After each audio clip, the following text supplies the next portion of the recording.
E aí, pessoal, vamos começar mais um episódio do podcast Os Sócios. Estou aqui com minha digníssima esposa, Malu Perini, host e rosto do podcast.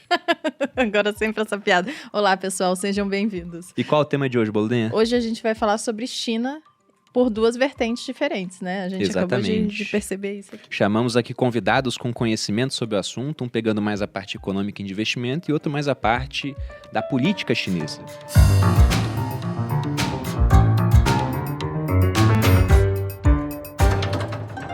Estamos aqui com Fabiano Sintra, que possui mais de 10 anos de experiência no mercado financeiro, é especialista em fundos de investimento internacionais e em fundos alternativos na XP Inc. Fabiano, obrigado pela presença. Obrigado pelo convite, é um prazer estar aqui com vocês. E estamos também com Oliver Stunkel, professor e pesquisador de Relações Internacionais da FGV e autor dos livros BRICS e o Futuro da Ordem Global e O Mundo Pós-Ocidental, Potências Emergentes e a Nova Ordem Global. Oliver, muito obrigado. Obrigado pelo convite. Bom, e para começar, acho que é interessante, né, partir do passado para o presente.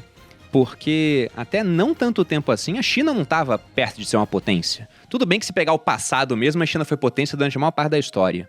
Mas ela era um país extremamente pobre. O Brasil já foi muito mais rico do que a China e, no entanto, muito a partir do governo Deng Xiaoping, a China começou a decolar e não parou mais. Mas como foi essa mudança de um país que estava extremamente atrasado, com uma população muito pobre, uma economia totalmente fechada, para se tornar hoje a segunda maior potência econômica do mundo, com muita gente contando os dias para que ela venha se tornar a primeira, passando os Estados Unidos? O que levou a China a essa grande escalada? Bom, analisando a história recente da China, a gente vê que realmente esse fenômeno ele aconteceu nas últimas décadas, né, de abertura comercial, principalmente depois da década de 80. E a China deu um grande salto, né, de ser a 8ª economia do mundo para ser a segunda maior economia do mundo agora, e caminhando a passos largos para se tornar a grande hegemonia global. As apostas variam, mas é quase que consenso que vai ultrapassar os Estados Unidos ainda nessa década. E a China é um milagre econômico incontestável. Então o socialismo dá certo? É isso que você está falando, Fabiano? O que eu estou dizendo é que do ponto de vista assim, com os dois pés no peito. factual, é um case interessante de ser analisado. É só olhar os indicadores do país. Eles partiram de uma renda per capita de $800, né, para $10 mil hoje, per capita ano. Né? É uma ascensão da classe média. Uma potência hoje tecnológica. A população que antes era paupérrima, hoje já está num patamar um pouco melhor. Uma população que era rural, hoje é uma população majoritariamente urbana. Então a China caminha, sim, a passos largos. Como você mencionou, é uma cultura milenar, é uma história milenar, é muito interessante, por sinal. E quem quiser aprender um pouco mais, recomendo o livro do meu amigo Ricardo Jeromel também, O Poder da China. Jeromel já esteve aqui. Mas pode ser só o começo de um grande império que está surgindo, né? Então, eu acho que não dá para negar que é uma história de sucesso econômico, né? Claramente é um modelo diferente do que a gente vê em muitos lugares do mundo. O Oliver vai comentar um pouco mais. Tem desafios peculiares a esse contexto, tem oportunidades também. Agora não dá para negar que a China entrou no mapa econômico. Totalmente integrada, ela é a maior parceira econômica de mais de 130 países. Ela deixou de ser um ponto no mapa e passou a ser um player relevante e globalizado. Inclusive, né? Do nosso, né? Inclusive do Brasil. Então, a China, ela se tornou grande demais para ser ignorada. Ela precisa entrar no radar não só dos investidores, mas dos governos, dos reguladores. Ela tem um protagonismo inquestionável no cenário global. Se eu posso só adicionar essa pergunta, né? Responder Não, por favor. pergunta. O socialismo deu certo na China, então? É interessante porque o modelo chinês confunde muitas pessoas, porque, por um lado, é um país com traços socialistas, é um estado de partido único, e se o Lenin voltasse a viver hoje, ele claramente ia reconhecer exatamente o que ele descreveu de como deve operar um estado de partido único. O Partido Comunista controla todos os aspectos do dia a dia das pessoas que é algo inimaginável, né? Ou seja, imagine o Estado brasileiro determina quantos filhos uma família pode ter. Ou seja, o Estado tem uma presença que é muito maior. Ao mesmo tempo, na economia, por décadas, empresas tiveram uma imensa liberdade também. O que a gente está vendo agora é uma espécie de tentativa do governo em controlar empresas que por décadas tiveram realmente uma economia gigante ao seu dispor, né? A economia cresceu de maneira incrível por 40 anos, basicamente. É uma sociedade que se transforma, mas o partido sempre está lá e, quando precisa, intervém de uma forma que a gente não conhece por aqui. Então, eu acho que alguns dirão, é claro, é um sistema socialista, mas, ao mesmo tempo, pode-se argumentar que os elementos que facilitaram a ascensão da China são elementos claramente capitalistas e a China, apesar do seu sistema socialista, contém traços muito capitalistas, muito individualistas, onde o sucesso econômico é tudo. E às vezes a gente pensa nossa sociedade é muito materialista. Quando eu falo com amigos chineses, eles dizem que no Tinder chinês, a primeira coisa, inclusive às vezes na foto, aparece o olerite. Né? É Que fundamental. loucura. Tem muito mais Fundamental. homem do que mulher lá no... Exato, por causa da política do filho único.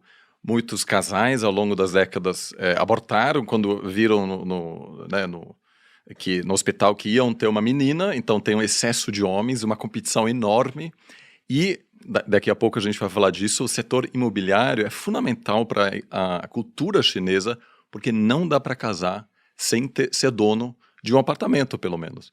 Né? Então, assim, também muita distorção e muita coisa que para nós é diferente, que aos poucos a gente precisa conhecer, porque, eu concordo plenamente, a gente não tem como pensar mais sobre o futuro da economia global sem a China no centro. Não, é até interessante que a nossa história ela é ocidental, né? Nós temos aqui a herança da cultura grega, da moral judaico-cristã, você pega o direito romano, e eu gosto muito de moedas antigas, eu coleciono lá em casa, né? Tenho denários, tenho áureos do período romano, e eu estava lendo um livro do Friedrich August von Hayek, o economista austríaco, e ele falava que a gente fala muito da história monetária ocidental, mas que o papel moeda foi inventado e proibido na China antes de ser inventado na parte ocidental do mundo, mostrando como eles eram avançados naquela época. E o Partido Comunista fala muito isso lá, né? Que apenas estão voltando a colocar a China no seu devido lugar. E agora eles são um país muito rico, mas eles ficaram muito pobres antes por conta de um modelo político que tornou a economia muito fechada no final das contas. Por conta de uma revolução cultural, você não tinha empresa, e aí depois nós tivemos essa abertura.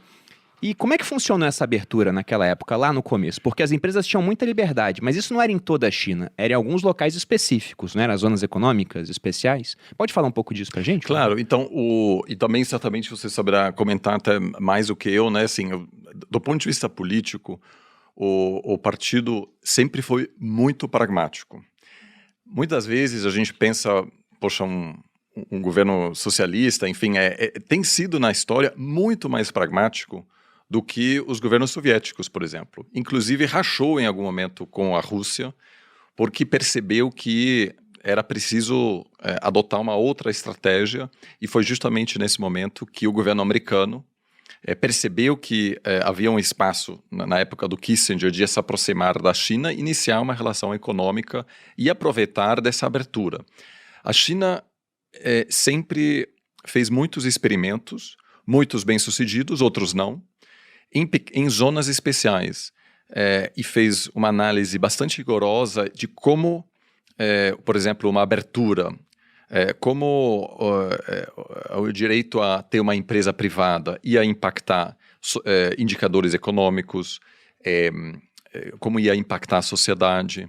Então, a grande maioria das reformas que depois foi implementada nacionalmente foi testada, em alguns casos, por anos, em várias cidades. A cidade de Xangai, por exemplo, Shenzhen, foram regiões onde aquilo foi testado.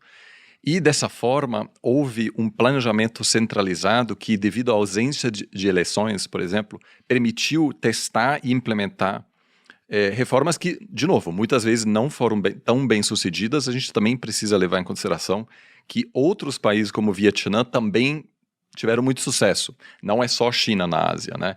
Mas é um planejamento que difere muito de uma política mais curto-prazista que a gente tem aqui, onde eu preciso apresentar como governo resultados até a próxima eleição. Se minhas políticas são ótimas, só que só geram resultados positivos daqui a 10 anos, eu vou perder a eleição. É a grande E é vantagem de ter um partido só, um ganhador só, Claro, então não tem como competir o lado com ninguém. positivo é esse, mas o lado negativo é que também não há como corrigir, né? E agora a grande questão será como se aquela grande aposta de controlar mais o setor privado permite reter esse espírito inovador que marcou a economia chinesa nos últimos anos. Tem até aquele meme que apareceu nas eleições americanas, que era do Kim Jong-un, da Coreia do Norte, fazendo uma cara assim, falando: eu sempre avisei que esse negócio de eleição com mais de um candidato dá problema. Né? Porque tem esse ponto. Mas o que você falou, teve um livro que eu já li falando sobre democracia, e o autor do livro, ele falava que se deveria existir um governo, ele era a favor de uma monarquia num regime mais antigo. Era o Hans Hermann Hoppe. E ele dava um argumento interessante que eu nunca tinha pensado, que era essa questão de uma visão de curto prazo com uma visão de longo prazo. Porque, sob um governo democrático, o político tem todo o estímulo para que ele apresente o máximo de resultado possível agora. E como que ele pode fazer isso? Se endivida pra caramba, pega muito recurso emprestado, faz alguma coisa que vai aparecer agora, e quando essa conta chegar, não vai ser mais esse cara no poder, né? Vai ser outra pessoa. Então, o estímulo gaste muito agora e a dívida você deixa para depois. Agora, se eles sabem que daqui a 30 anos é o mesmo partido ainda no comando, que se tiver muita besteira vai deixar de ter o poder, eles têm um estímulo para se preocupar um pouco mais com o longo prazo e abrir mão um pouco Agora do explica curto. por que a China não é uma monarquia, né, no caso. Não é uma monarquia, Porque sim. Eles Mas fazem é só o que uma visão querem. uma diferença entre a democracia com uma visão de curto prazo e outras formas de governo com uma visão em prazos maiores. Eu acho interessante o que você colocou sobre o modelo ocidental. Eu faço até uma pergunta para todo mundo que está ouvindo, né? Você aprendeu sobre China na escola? Muito Não. pouco. Quase A gente nada. foi influenciado por história europeia, história das Américas, da América do Sul. E quando a gente está um primeiro contato com a cultura oriental, com a China, eu pelo menos vou sempre com um olhar muito curioso, muito aberto. Sem dúvida tem elementos muito interessantes. Vocês já foram para lá, na China? Sim, eu vou bastante. Inclusive, a nossa universidade tem vários parceiros lá e a gente sempre incentiva que nossos alunos façam intercâmbio lá, que é fundamental hoje para a gente treinar uma nova elite que conheça mais, né? Você já foi também? Eu já fui e passei vergonha, fui motivo de piada. Falei em outra ocasião aqui, porque antes de ir, até para evidenciar o quão leigo eu era, né? Eu fiquei super inseguro com relação à comida. Eu falei, você quer saber? Eu vou colocar umas barrinhas de cereal na mala, porque de fome eu não morro. Se chegar lá, não tiver a comida que eu como, né?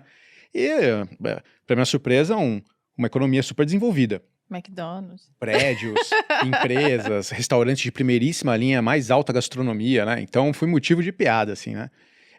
E evidenciou o quão rasa era a minha visão sobre a China, porque eu não tinha tido contato. Então, isso me estimulou a conhecer mais, né? Estudar um pouco do modelo, com um olhar bem isento, mais curioso do que um olhar de julgamento. E tem alguns elementos que fazem muito sentido. O Oliver comentou da União Soviética, né? Eles têm até hoje na China o plano de 5 anos, o plano quinquenal, né? Está no 14º plano quinquenal. Aliás, convido todo mundo a pesquisar e olhar o que tem dentro do plano, né? Quais são os grandes pilares, as prioridades, que é um approach muito pragmático, né? Qual que é o foco nos próximos 5 anos? Eu acho que diz muito da visão daquele governo. E só de olhar o que entra na priorização desses planos, isso já diz muito a respeito da visão do governo, né? O que me chamou muita atenção nesse plano que vai ser vigente de 2021 até 2025? A China não está focando mais em crescimento baseado em quantidade. Ela está focando em qualidade. Os 3 principais pilares do plano quinquenal vigente são economia, então eles não tiram o olho disso, mas inovação e meio ambiente. Isso diz muito a respeito da visão desse governo que quer construir uma nova China. Uma China que vai estar inserida no novo contexto mundial, vai precisar exercer essa liderança não só no Oriente, mas também no Ocidente, vai competir com outros modelos econômicos e políticos, né? Então, eles já estão se preparando para essa nova era. Isso é muito forte e me fez até um fã desses planos quinquenais, né? Então, acho que vale a pena entender e até ler o que está dentro desse plano vigente da China. Então, tem muito para a gente aprender, né? Não só como cidadãos, como estudiosos, mas também como investidores, né? Vocês tiveram contato com... Lógico que sim, né? Imagino, mas muito contato com chineses quando foram para lá? Para perguntar como é que funciona, por exemplo, o dia a dia.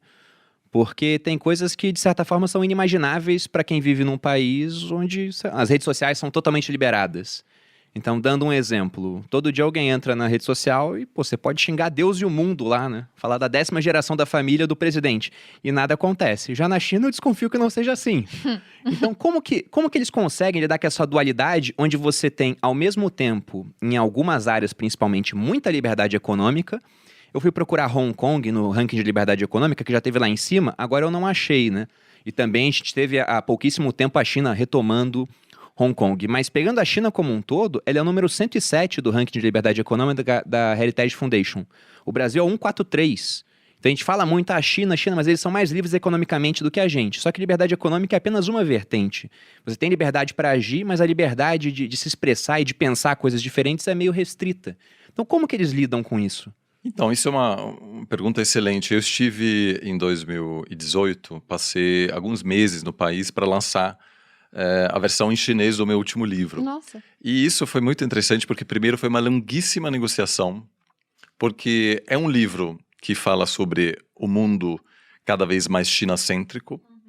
Então, dá bastante ênfase, mas tem algumas partes nas quais eu falo que um dos problemas da China é que não atrai ainda da mesma maneira que, por exemplo, os Estados Unidos, né?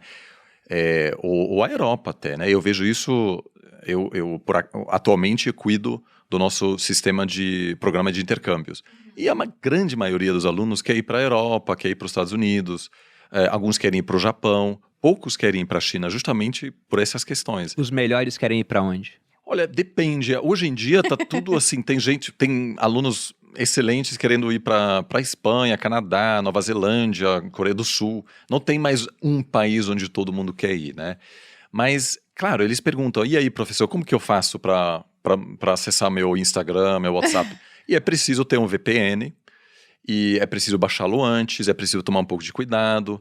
E claro que há alguns temas que não se deve comentar com os outros alunos estando lá, né? Taiwan, Tibete, o Tiananmen, as manifestações de 89. O meu cunhado já me falou. Então tem toda uma cartilha do que... Né, Os você 3 vai T's, China. melhor Não, vai pra não. China, mas olha, isso aqui você não pode Olha, são falar os 3 lá. T's, Tiananmen, Taiwan e qual outro? E Tibete, né? Ou E seja, Tibete. Agora, também a gente precisa tranquilo, só não lembrar... fala disso Mas a gente precisa lembrar de uma coisa, né?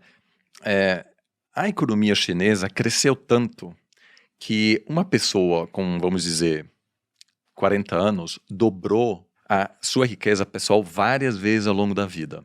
Então, o acordo implícito que o Partido Comunista oferece ao cidadão chinês é: você me dá seus direitos políticos, você não vai ter direitos políticos, mas eu te dou muitos direitos econômicos, eu garanto que sua vida vai melhorar do ponto de vista econômico e muito. E até agora, isso obviamente tem dado certo para a grande maioria da população. Então, quando eu lido com outros alunos, eles olham para mim assim, eu falo, gente, mas não dá vontade vocês, né, falam livremente? Eles assim, falam, olha, na verdade não, eu tenho 35, eu já comprei minha casa, estou com no 3º carro, sempre de última geração. Ou seja, claramente há uma troca aí. E claro, há também oposição, há críticos, há presos políticos, etc. Mas até agora a estabilidade política chinesa se explica pela capacidade de entregar um crescimento sem precedentes, né? E a partir do momento, isso vai ser a grande questão. Agora a proposta é crescimento de qualidade.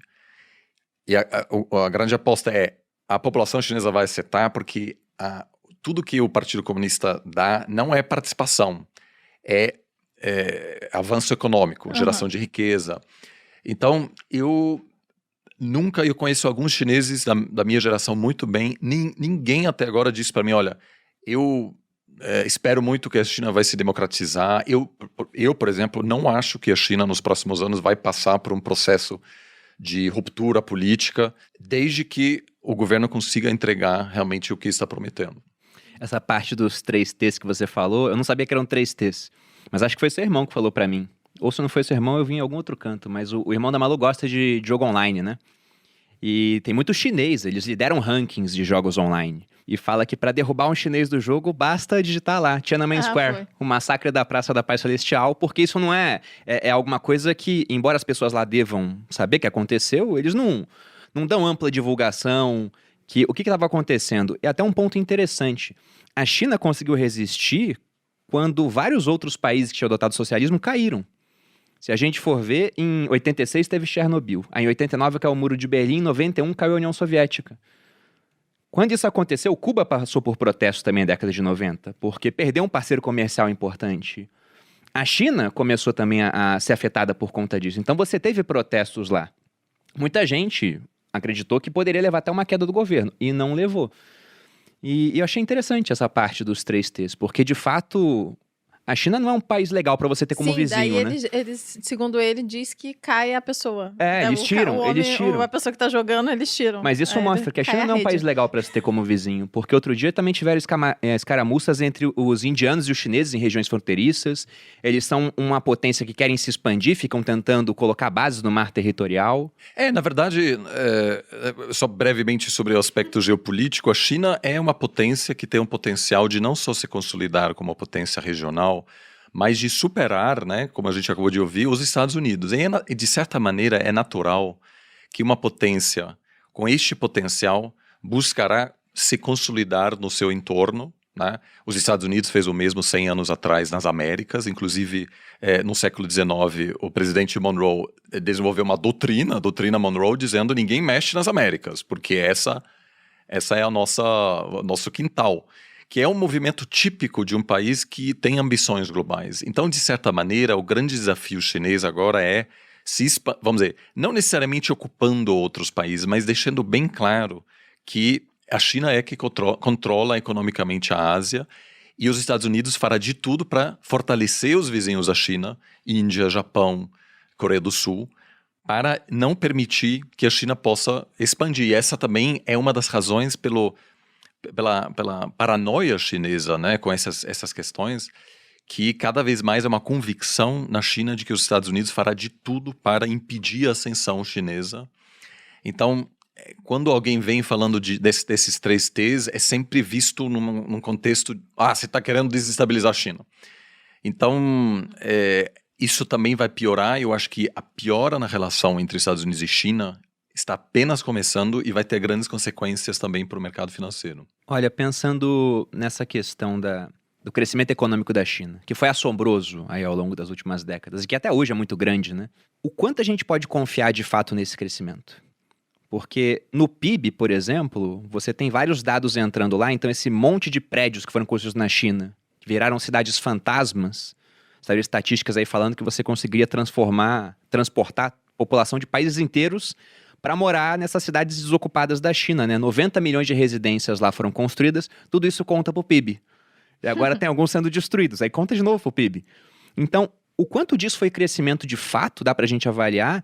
E um outro ponto é, quem mede esse crescimento na China? Porque tem muita coisa que só o governo lá pode medir. E eu desconfio que se apenas o governo pode medir um certo número, esse número tende a ser usado em prol do governo, no final das contas, né? Essa parte da transparência, como fica? Acho que vale olhar sobre a seguinte lente, né? A gente comentou do contexto que a China é essencialmente rural, super pobre, etc. Então, alguns investimentos que foram feitos destravavam o valor quase que imediatamente. Imagina você criar uma estrada onde só tinha terra batida. Uhum. Imagina você colocar um porto e conseguir desovar produtos. Imagina você entrar com fábricas, você fazer a transição de uma economia rural para uma economia fabril.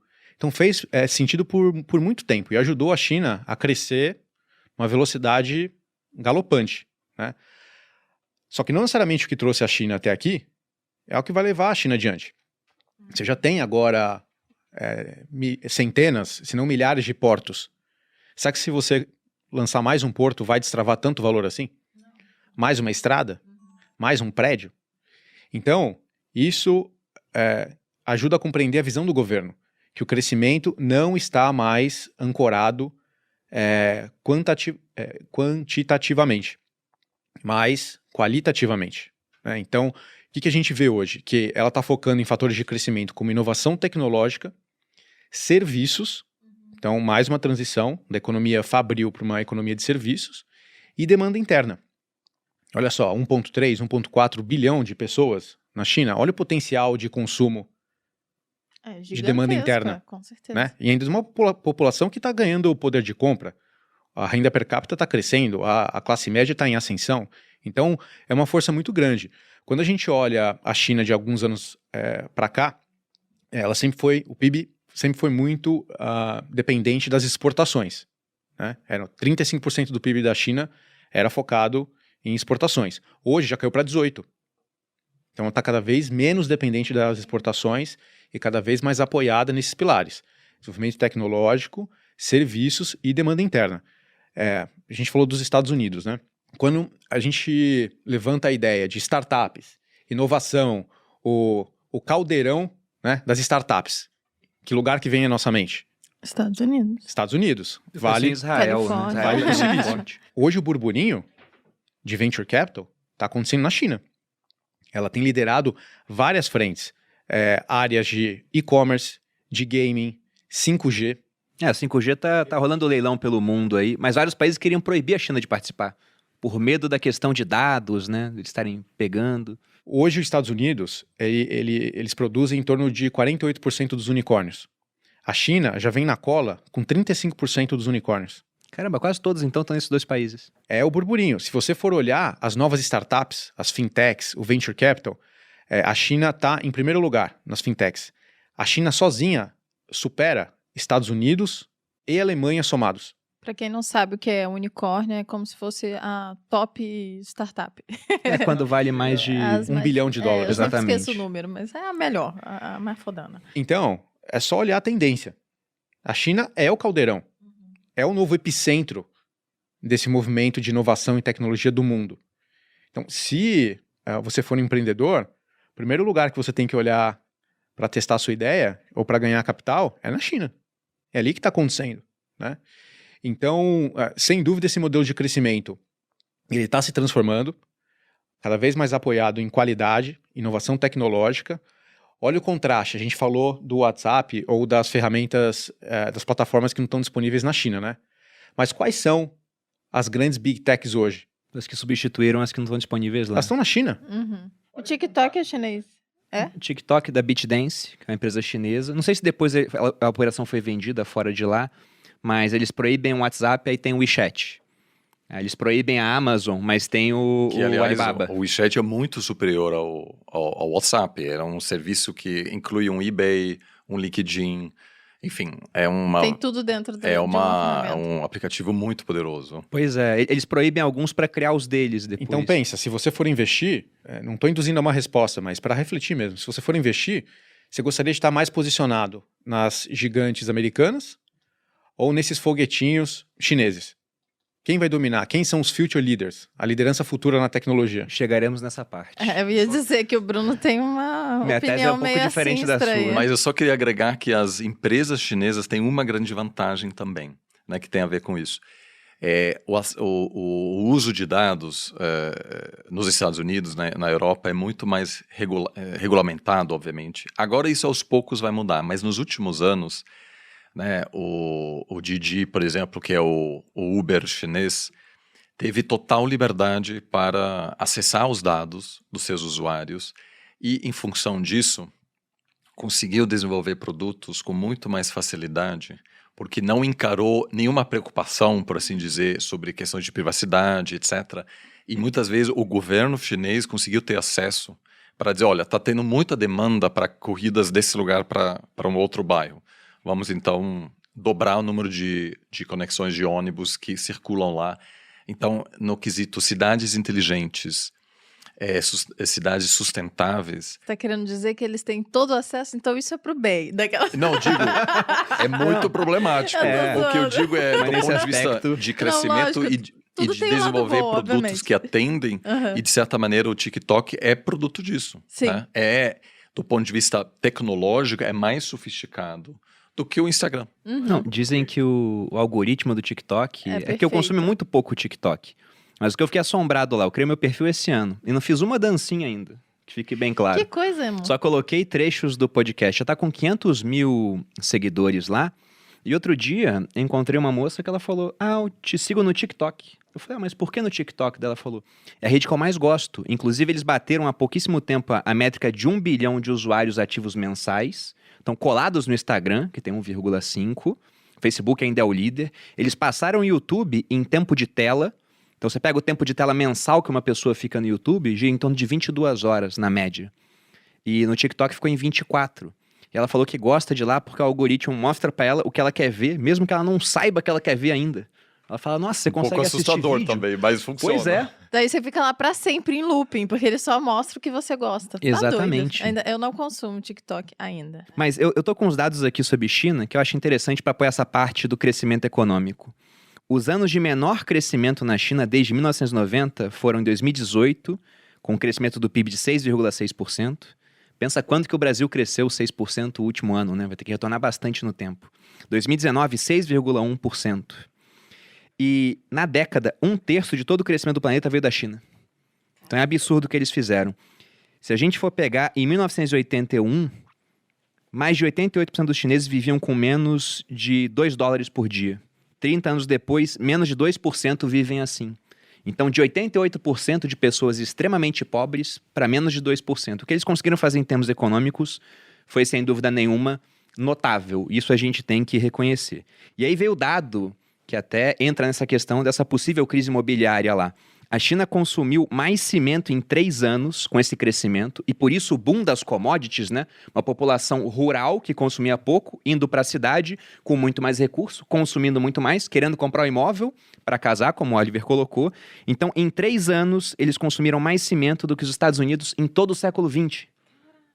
Ou seja, a potência econômica do século XX, 100 anos, construindo prédio pra caramba, num território gigantesco, um dos maiores países do mundo, a China consumiu em 3. Então, isso foi, de fato, muito bizarro, o que eles conseguiram fazer lá. E parte disso é porque eles trabalham muito também. Na China, eles seguem aquela política 9-9-6, né? Trabalho das 9 da manhã às 9 da noite, 6 dias por semana. Então, eles têm uma ética de trabalho. A parte cultural da população chinesa, sem dúvida nenhuma, é muito interessante. Mas agora eu vou te botar em maus lençóis, Fabiano. Vamos lá. Porque hoje o que a gente vive no mundo, cara... Você falou que eles têm um plano quinquenal para crescer agora com base também em qualidade. Inclusive, uma das metas é preocupação ambiental. E vocês foram na China, eu nunca fui, mas todo mundo fala lá daquela nuvem de poeira que existe nas cidades, né? Um ambiente muito sujo. Não que aqui seja muito melhor. Quando vocês forem voltar de Barueri para São Paulo, vejam a nuvem assim. Dá pra Vocês vão ver. nítido. E na China isso acontece também, há muita poluição. E agora a gente tem essa tendência do ESG, que é uma preocupação, né? O E de environment, ou seja, ambiente, o S na parte social e o G de governança. Eu quero que você me mostre a sua visão, porque o que eu penso é, um fundo que leva de fato o ESG a sério não deveria investir na China. Não por conta do ambiente, isso pode ser corrigido, mas por conta dessa parte social, afinal, você pega os bilionários na China, costumam desaparecer de vez em quando, você tem uma repressão política, você tem um Jack Ma que desaparece e volta mais magro, abatido e não fala mais com a imprensa, por exemplo. E nessa parte da governança, esse é o principal. Na parte da governança, nada impede que do dia para a noite as políticas do Partido Comunista mudem a ponto de prejudicar severamente uma empresa, como a gente viu há pouquíssimo tempo a questão das empresas de educação, que foram literalmente proibidas de lucrar. Imagina, você é um acionista de uma empresa, você compra uma parte dela, porque entende que o lucro daquela empresa é interessante, tende a crescer ao longo do tempo, que o seu investimento vai retornar, e do nada o Xi Jinping vai lá, ei, por bem manda o quê? Agora não pode mais lucrar, é isso, viva Mao Tse Tung e acabou o lucro. E aí, como é que a gente condiciona isso, cara? Tá fácil a pergunta, hein? Olha, Perini, eu não vou tentar te dar uma resposta, eu vou tentar te devolver uma outra pergunta. Sim. Talvez uma pergunta para o governo chinês também. Estão ouvindo a gente, com certeza. Ouvem todos. Como que o governo, ou como que a China vai se posicionar para o futuro? Existe sim uma pressão ESG? O cerco está fechando? Os países que realmente não honrarem as metas vão ser punidos? Vai ter uma pressão internacional? Porque todo mundo está contribuindo. Por que só um país não vai contribuir? Isso exige investimentos, isso exige comprometimento de crescimento. Mas tá aí, todo mundo tem que contribuir. No final das contas, o planeta é um só. Então, o governo e a China, eles estão recebendo essas perguntas. Ele vai flexibilizar a transparência para permitir essa maior integração mundial? Ele vai dar mais flexibilidade para as empresas atuarem nos diferentes mercados? Fechar o cerco também nos diferentes setores, siderurgia e etc. Eu estive em Pequim. Essa névoa é assustadora. A poluição é muito grande. Mas pensa, o nível de atividade que tem no país. Construção, fábrica e etc. Para mim marcou muito a foto na pandemia, quando teve o lockdown, e fizeram antes e depois, né? Vários lugares do mundo, em Veneza, as águas de Veneza, e fizeram também na China. É assustador, assim, a China sem poluição é um lugar diferente. Então, é inquestionável que essas perguntas estão na mesa. É um truco, né? E agora a gente está acompanhando qual que vai ser a resposta do governo. Na questão da poluição, por exemplo, eu te trago aqui uma ilustração. A China ela vai ser anfitriã agora das Olimpíadas de Inverno, em fevereiro de 2022. Essa pauta ambiental de poluição, em que a China está no holofote, está cada vez mais pressionada no mundo todo. O que o governo chinês colocou como meta? Reduzir as emissões de CO2 antes das Olimpíadas. Eles querem as Olimpíadas azuis, boa qualidade de ar e céu azul, quando os jogos começarem. Isso vai ficar evidente, o mundo vai estar olhando para lá, para o céu chinês. Será que eles querem que o mundo veja um céu cinza ou um céu azul? Né? Então, o governo chinês ele ordenou corte de produção de aço. E aí, quando ordena, nesse caso, geralmente é um processo funciona, né? que emite muitos gases poluentes e, com certeza, compromete vários setores e o crescimento chinês. Não à toa, A parte de governança. o mundo começou a chacoalhar. Agora que o minério de ferro, por exemplo. Né? Então, aí, eu já reflito com vocês. Será que essa já não é uma sinalização? Será que ela vai ser uma sinalização recorrente, inconsistente em outros desafios? Né? Será que é algo pontual? Ou que realmente o governo, aos poucos, vai se adaptando para esse novo mundo? Para uma economia focada em qualidade, não em quantidade. A Vale subiu assustadoramente aí nos últimos tempos. Caiu agora por conta da queda do minério de ferro, mas ela teve um ótimo desempenho, porque ela exporta muito minério de ferro para a China, que usa muito todas as commodities ainda, porque cresceu demais. O Brasil exporta de tudo para a China. Eu não sei o quão relevante a China é em termos estatísticos, não sei se você tem aí, dentro da economia brasileira. Mas, por exemplo, eu lembro que lá na época da eleição do Bolsonaro, alguns falaram, o Bolsonaro vai parar de fazer comércio com a China. E simplesmente não tem como parar, porque do nada você tem que encontrar um outro país com bilhões de pessoas para comprar aquilo que você produz. Então, não é uma escolha nossa parar. As pessoas raramente se dão conta disso quando falam, por exemplo, os Estados Unidos botam um bloqueio contra Cuba, que aconteceu lá atrás na época da Revolução Cubana. Eles compravam açúcar de Cuba, de repente teve bloqueio, Cuba parou de vender, mas eles pararam de comprar, tiveram que comprar açúcar em outro canto, até dar um jeito de começar a produzir açúcar do milho e se tornar os maiores produtores do mundo de açúcar. Mas hoje, a gente não pode parar de fazer comércio com a China. Só que a China está nesse ciclo, por exemplo, de uma preocupação ambiental e com isso está ordenando, como você mesmo disse, cortes de produção econômica, parando algumas fábricas. Talvez a China cresça menos com isso agora e não sabemos o que vai acontecer no futuro. Mas quando a China cresce menos, se ela tem menos poder econômico, ela importa menos de outros países. Você sabe qual é o nosso nível de dependência econômica hoje da China? Sem dúvida é alto. Não sei te precisar o número exato, mas não só o Brasil, 130 países do mundo. Quase o mundo todo vê na China seu principal parceiro econômico. Por isso, a China ela é protagonista nesse cenário. Ninguém pode passar ileso. Se a gente tiver algum choque, certamente esse choque vai ter ondas sistêmicas, sísmicas, né? Em outras economias também. Assim como teve o choque americano em 2008, se a gente tiver um choque em 2021 na China, os efeitos vão ser igualmente devastadores. Né? Então, para o Brasil, a gente sente isso no dia a dia. Então, a China fechou 65 fábricas de outubro a março para a produção de minério de ferro. O preço já caiu mais de 50% como consequência disso. Olha os impactos que a gente teve no Brasil. Olha o preço da ação da Vale. Olha o preço da Rio Tinto. Então, isso tem um impacto direto. Uma leve desaceleração na China, com menos expectativa de consumo, um menor crescimento, não estou nem falando que é retração, mas às vezes não é um crescimento Gigantesco. gigantesco, é só um crescimento muito grande, né? E aí as ações do Brasil já chacoalham, porque tem uma expectativa que as empresas vão fornecer menos para a China, vão vender menos, vão lucrar menos. Isso tem efeito no preço presente dessas ações, dessas empresas, né? Então, um bater de asas da borboleta lá na China pode gerar um terremoto em vários lugares do mundo, porque o nível de integração é enorme, o nível de dependência é enorme, e a China construiu esse modelo em que o mundo está integrado, está entrelaçado. Então todo mundo deveria torcer, de alguma forma, por essa adaptação da China para a nova economia, pelo sucesso da China, né? Porque de um lado é os Estados Unidos, do outro lado é a China, e se qualquer um dos dois tiver um grande problema, certamente isso vai respingar na gente. Você ia falar dos dados de comércio? Ia falar só da Vale, mas eu queria saber a tua opinião quanto à visão política. Porque eu também estou vendo algumas coisas que o Xi Jinping está fazendo e que me levam a pensar que em termos econômicos a China vai ficar mais fechada. Mas quanto à Vale, nos últimos 12 meses ela ainda sobe 50%, porque ela subiu muito e aí começou o estresse na China com a situação da Evergrande, principalmente. Ela caiu bastante, a ação dela que estava na casa dos R$106, ela está cotada agora na casa dos 77, por aí. Então uma queda aí de mais de 25%, né, em um período bem curto, e muito atrelada essa questão de um medo de que a gente tenha uma crise na China vindo do setor imobiliário que possa adquirir algum tipo de expansão sistêmica, né? Muita gente até falou que era um exagero pensar isso num novo Lehman Brothers, tudo, porque é um problema mais regional, mas de qualquer forma, se a China cresce menos, no final, o mundo acaba crescendo menos no final das contas. Em relação à dependência econômica do Brasil, ela é grande, as exportações brasileiras para a China só crescem e cresceram muito, inclusive desde a posse do Bolsonaro. Então, eu estive, por acaso, em Pequim logo depois da eleição, no final de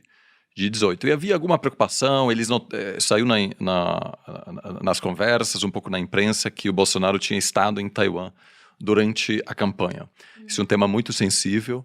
E, é um dos 3 T's, né?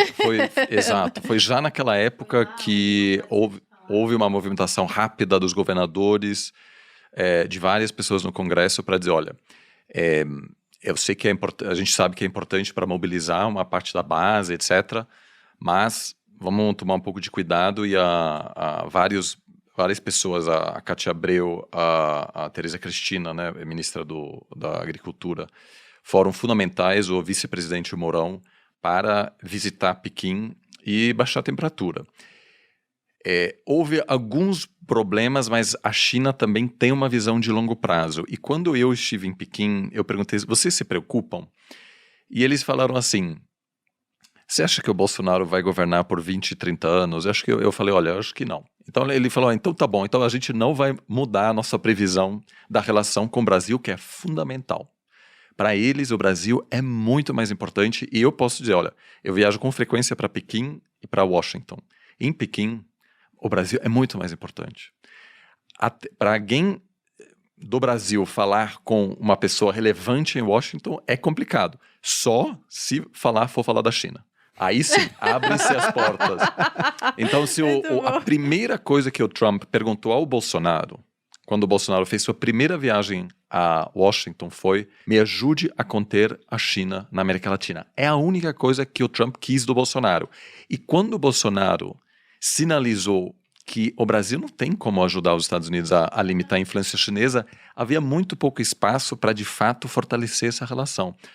As exportações brasileiras para a China são mais do que o dobro das exportações do Brasil para os Estados Unidos, né? É mais de um quarto de todas as exportações brasileiras, então um ator fundamental, isso só vai crescer. E aquele plano inicial de substituir a China e novamente ter os Estados Unidos como principal parceiro comercial é inviável, porque os Estados Unidos competem com o Brasil para ter acesso ao mercado chinês, né? Os Estados Unidos também produz soja e nenhum presidente americano vai permitir que a soja brasileira entre no mercado americano, porque lá também há produtores de soja. Agora, eu queria só fazer um comentário sobre como investidores devem pensar sobre o cenário atual. Eu acho que algumas questões que a gente pode levar em consideração que nos ajudam, que podem ajudar o investidor a evitar surpresas ruins. O primeiro é, o governo chinês não gosta de estrelas fora do governo chinês. A grande estrela é Xi Jinping. Então, Jack Ma e outros se projetando demais já é um problema. Então, quando eu estou fazendo grandes investimentos e eu estou vendo o CEO da empresa aparecendo por toda parte, o governo continua sendo um governo autoritário. Não gostam de influencers. Não gosta de influencers que vão longe demais. Então, agora, nas últimas entrevistas, a gente poder, sempre né? acompanha... Eles sabem que isso porque se você tem o pesadelo de um governo chinês seria alguém como Mark Zuckerberg, que tem uma capacidade de pautar agenda que o governo não controla. Amanhã o Facebook faz alguma coisa, o governo americano pode até chamar para Washington para, né? Dar uma conversada e tal. Na China, isso não pode. Então, quando o Jack Ma desapareceu por um tempo, ele não foi preso, nada disso. Talvez tenham sido férias. Mas foi para, olha... No spa, né? Ele ficou um pouco mais magro e tal. A outra coisa que é fundamental é que a China se preocupa com a estabilidade social, que é fundamental.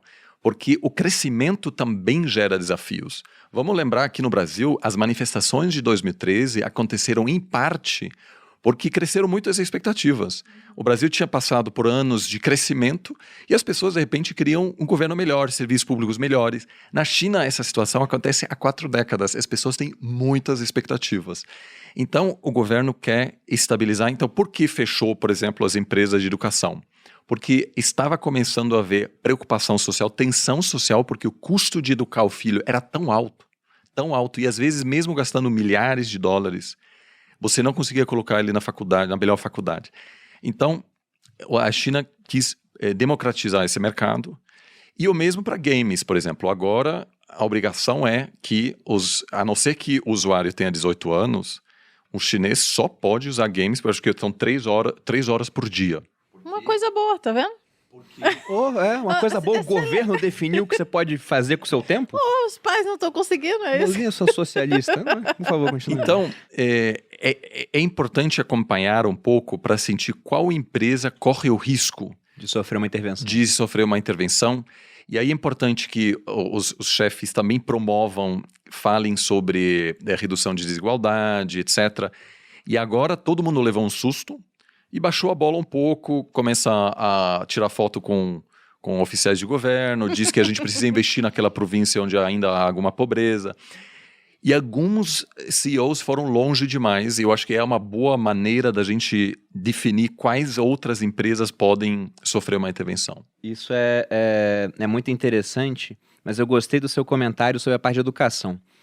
Você acha que a intervenção na educação veio apenas por conta do custo da educação que era mais alto, ou o governo chinês estava observando que talvez estivesse perdendo o controle do setor da educação? Porque se você perde o controle do que é ensinado para o jovem, né, daqui a pouco esse cara para de acreditar naquilo que o partido acha que é interessante que ele acredite. Eu acho que foi isso um pouco, mas o fator principal é que pesquisas mostraram um descontentamento com um excesso de competitividade. Assim, havia muito... E eu, inclusive, falo com alguns colegas que, bom, todo mundo só tem um filho, né? Agora mudou, mas vai ser difícil porque toda a estrutura, toda a cultura... É tudo feito para isso. É tudo feito, os apartamentos, né? Vamos dizer, os quartos de hotel, é tudo feito para 3 pessoas. Então, a pessoa com 2 filhos já não se enquadra muito bem. E então, o custo para mesmo financiar uma pessoa, e realmente, os meus alunos reclamam, falam, professor, eu estou estudando muito, etc. Quando eu ouço, né, do pessoal na China, não tem um final de semana livre durante toda a graduação, é uma relação louca, porque precisam entrar nas melhores empresas, que são processos seletivos extremamente competitivos, e aí eles recebem esse apoio durante né, a escola secundária também. Isso tem gerado muito descontentamento, então acho que foi, acima de tudo, uma tentativa de baixar um pouco né, de endereçar esse problema que começou, sobretudo nos centros urbanos, gerar alguma tensão social. Em termos políticos, porque essa parte de governança é muito importante, já que você tem um partido todo poderoso que pode intervir em vários setores da economia e algumas vezes com intervenções, digamos assim, draconianas, que é proibir o lucro, e isso afetaria pra caramba os investidores. Você enxerga que a China vai passar por mudanças no sentido de se abrir mais, manter como está, ou vai se tornar uma economia, ou um sistema até menos transparente e mais fechado? Bom, por um lado temos, eu concordo plenamente, uma tentativa de enfatizar mais o consumo interno. Eu também acho que esse período que marcou muito os últimos 30 anos, basicamente, de que havia uma integração grande entre a economia americana e chinesa, está chegando ao fim. A partir dos anos 80, na verdade, dos anos 70, mas sobretudo 80, 90 e 2000, quem dominava o processo decisório em Washington em relação à China foram os chamados panda huggers, ou seja, os abraçadores dos pandas que tinham uma visão muito otimista em relação à capacidade americana em trazer a China para dentro do sistema econômico liderado pelos Estados Unidos. Achavam que ia virar uma democracia, alguma coisa assim também? Sim, que também a liberalização econômica ia produzir uma liberalização social e política. Esse pessoal começou a perder poder a partir do segundo mandato de Obama. A partir daí, quem domina agora são os chamados China Hawks, né? As pessoas que têm uma visão mais pessimista e dizem, olha, a China não vai aceitar nossas regras. A China tem um plano que vai muito além do papel dos Estados Unidos. A China quer voltar ao lugar onde ela sempre esteve. E China em chinês significa reino do meio. Está óbvio para os chineses que, para eles querem ocupar novamente o centro. E que, aos poucos, agora, os panderhuggers estão todos marginalizados. E quem domina são pessoas que dizem a gente precisa conter a China, a gente precisa destruir a Huawei, o que os Estados Unidos estão tentando fazer, e pode ainda dar certo. A Huawei, fornecedora de peças fundamentais para a construção de 5G, está com problemas graves. Não acho que vai falir porque o Estado chinês vai resgatar. Mas a tensão entre as primeiras, as maiores duas economias do mundo vai aumentar, e isso vai ter um impacto sobre a economia global e pode, me parece, afetar a relação entre os dois. Agora, não acho que a economia chinesa vai se fechar. Inclusive, a China acabou de pedir adesão ao maior acordo comercial do mundo, que é a parceria transpacífica, que inicialmente foi criada para conter a China pelos Estados Unidos. Aí o Trump, no primeiro dia de governo, retirou os Estados Unidos.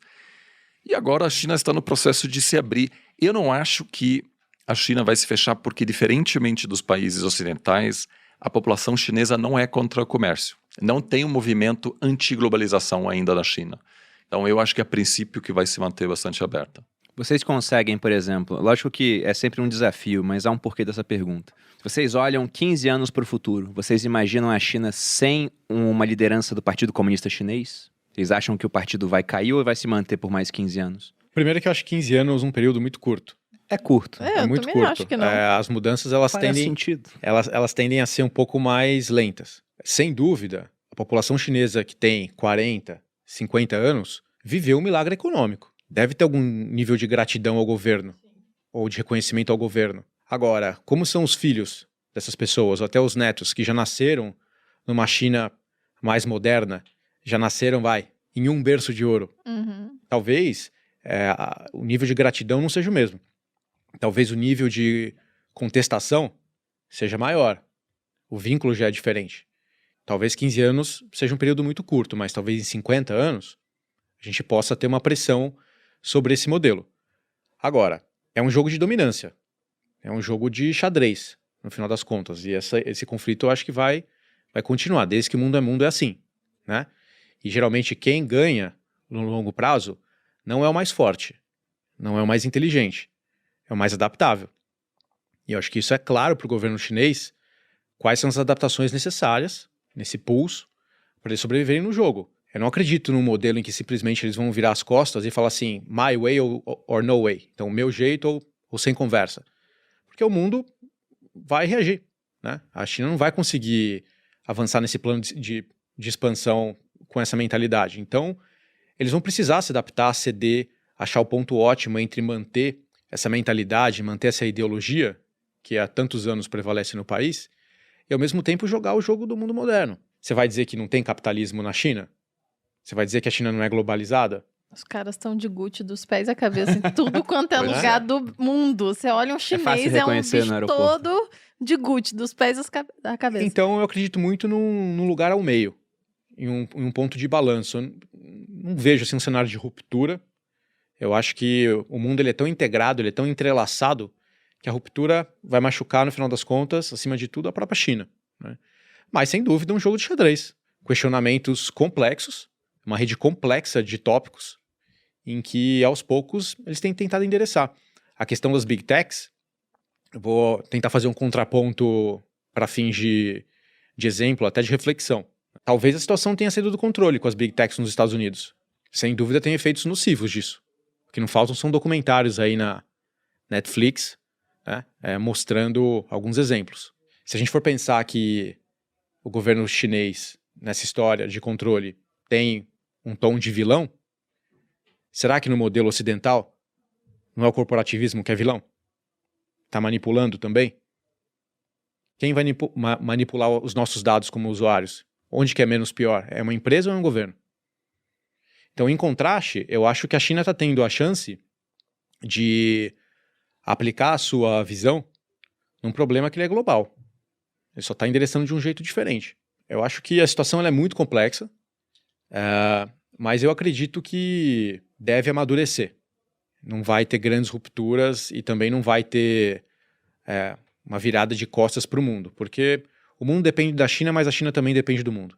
Você enxerga, Oliver, assim, um futuro Eu sem o concordo. Partido Chinês? Eu não vejo uma ruptura também porque a China sofreu de um trauma muito grande, né? Uma grande civilização que, aliás, se enxerga não como Estado-nação, mas que Estado-civilização, né? Que é algo um pouco mais longo prazo, algo que é uma diferenciação muito menos clara entre governo e Estado, né? A gente tem o Brasil, a gente tem governo, não é a mesma coisa. Na China é um pouco diferente e o grande trauma é de dominação estrangeira, né? A humilhação a partir do século XIX, que na China é chamado de século da humilhação, quando a civilização ocidental, né? Os europeus chegaram e ocuparam várias cidades e claramente eram superiores, e a China só conseguiu se livrar dessa influência 100 anos depois, né, quando a China tornou-se independente novamente em 49, e me parece ainda que a tentativa chinesa de se tornar uma democracia, que foi o caso no início do século XX, havia inclusive uma eleição. O primeiro-ministro que ganhou foi morto logo depois de vencer a eleição e começou uma guerra civil muito sangrenta, e a gente ainda está vendo as sequelas dessa guerra civil, porque o grupo que perdeu fugiu para Taiwan e até hoje não aceita a autoridade de Pequim. Então, de certa maneira, Mais um T. Olha os aí, tá tudo chineses... certo. Até hoje já estava, né? já Chiang Kai-shek foi para lá depois. Né? A China ainda não superou as sequelas da guerra civil, de certa maneira. Precisa integrar Taiwan para finalizar esse capítulo, e ainda um Estado muito inseguro. Então, quando alguém chega e diz, vocês querem trocar o partido ou democracia multipartidária, imediatamente vem imagens de uma China dividida que precisa defender o seu lugar, que, vamos lembrar, só é aceito como ator internacional há muito pouco tempo, né? O Brasil começou a reconhecer a China como governo legítimo só nos anos 70. Então, a insegurança, o medo da China não perder seu lugar no mundo ainda é muito grande. Então, eu acho que tudo isso beneficia ao Partido Comunista para justificar por que é preciso manter esse sistema político altamente centralizado, para manter a ordem, basicamente, porque essas memórias de guerra civil ainda são muito presentes. Eu estava tentando encontrar aqui a data em que o livro Arte da Guerra de Sun Tzu foi publicado, porque na versão que eu tenho, tem uns comentários de um sinólogo falando sobre a China, né? E dizendo, você tem noção que enquanto você não consegue ler no mesmo idioma que deu origem ao português, né? Não consigo ler em latim, por exemplo.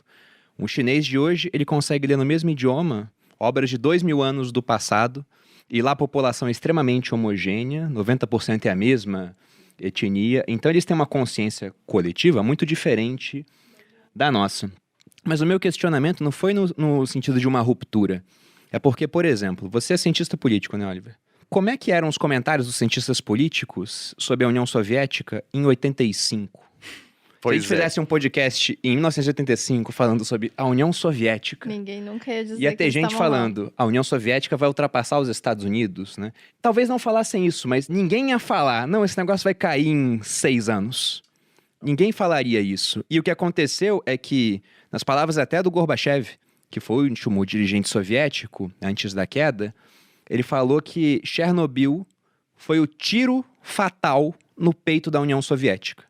Então, Chernobyl tem uma série excelente. Muito boa aquela série mesmo. Qual é aquela plataforma de streaming? É HBO, da... Não, Amazon Prime não. Não, Acho que é HBO. da né? Netflix, HBO. não? Não. Ah, Vão fazendo propaganda de todas aí, descubra. Jogue no Google aí e veja qual que é. HBO? HBO. tá É certo. muito boa essa série. Eu assinei HBO só pra ver essa série, tinha 7 dias grátis, eu vim em 5 e fiquei assinado 2 meses em gratidão aos caras. Por conta disso. Mas lá eles contam toda a história da tragédia que foi em Chernobyl, que dura até hoje, né? Uma região onde você não pode ter mais nada lá na Ucrânia, que era um estado que compunha, né, fazia parte da União Soviética. Aí em 89, caiu o Muro de Berlim. E ninguém também em 88 se reuniu e falou, esse muro vai cair em 1 ano. Não foi um processo gradativo, ele veio do nada. Foi a queda do Muro de Berlim. E aí muita coisa transpareceu para o mundo que as pessoas não sabiam, né, sobre como funcionava o sistema soviético. E aí, em 91, caiu a União Soviética. Então, o coronavírus, por exemplo, ele começou na China. Embora a China, a versão deles, para a população, é de que os Estados Unidos levaram o coronavírus para lá, não é? isso. Enfim, cada país tem sua teoria de conspiração. Pois é, a China fala isso. Mas será que, por exemplo, eles falam muito de estabilidade social. Aí, de repente, vem um vírus que, para todo mundo, praticamente, começou na China e eles dizem que não. Só que há um motivo pelo qual, por exemplo, Cuba proíbe que a população saia do país e que a Coreia do Norte seja um país extremamente fechado. Porque se as pessoas saem, elas têm acesso à informação de fora, que não é dada pelo governo, e também fazem comparações. Poxa, aqui eu tenho mais liberdade, aqui eu não tenho. E na China o pessoal sai, viaja, trabalha em outros países e depois volta. Tem acesso a outras histórias. Vocês não acham que essa pandemia que nós vivemos agora, em 2020 e em 2021, pode ter sido um tiro mortal no coração do Partido Comunista Chinês, no sentido de causar realmente mais instabilidade social a ponto de não conseguirem reverter? Olha, em geral, a avaliação da população é que o partido conseguiu lidar bem com a pandemia, mas sempre com a ressalva de que pesquisa de opinião em país autoritário é um pouco mais difícil, Segundo mas há estatísticas, maneiras de, vamos dizer, fazer perguntas não tão diretas. Então já existe toda uma indústria para avaliar o que a população pensa, mesmo no país onde, a princípio, as pessoas não se sentem à vontade a responder todas as perguntas. E eu diria até que a movimentação do Xi Jinping contra alguns grandes líderes do setor empresarial acontece agora porque o governo se sente fortalecido, sente que, a princípio, há bastante apoio na população para essas medidas que, em um outro momento, poderiam causar um backlash grande, porque muitos chineses fizeram já algum pagamento para Evergrande, por exemplo, e agora estão na dúvida, será que o meu apartamento vai ficar pronto, vou receber o dinheiro, que, em função dessa pressão cultural, é realmente um problema.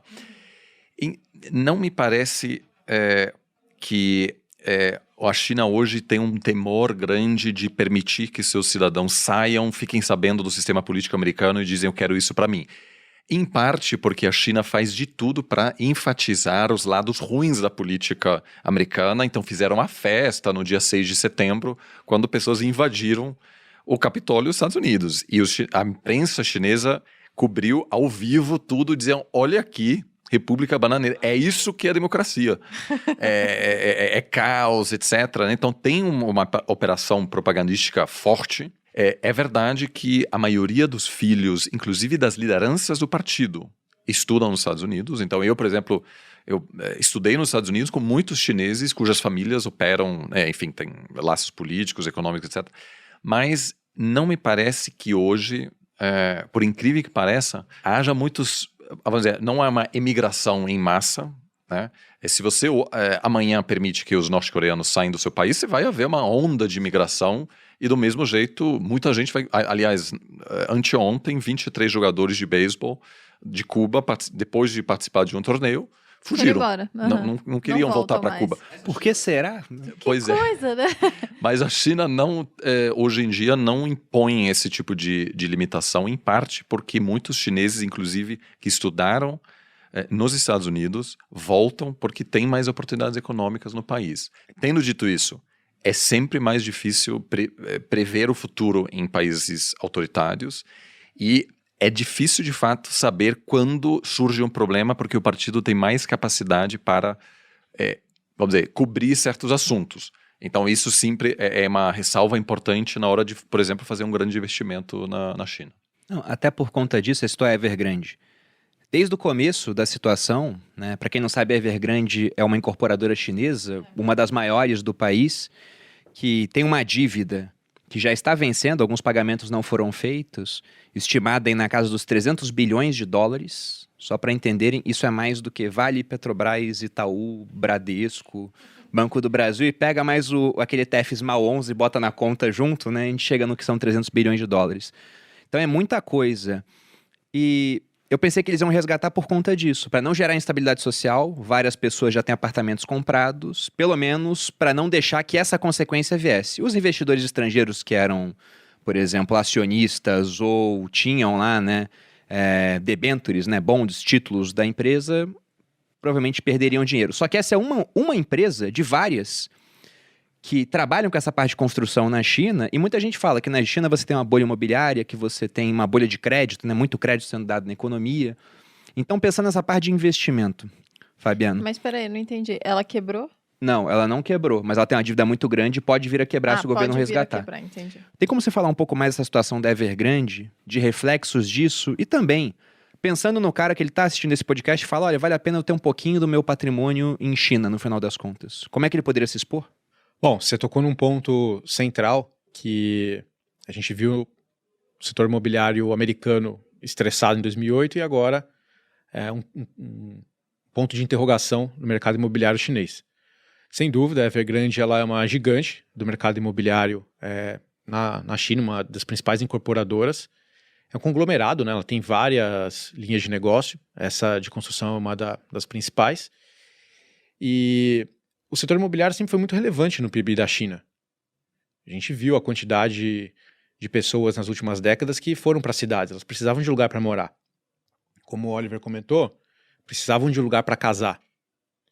Os investidores chineses, eles gostam muito de investir em imóveis, tanto na China quanto fora da China.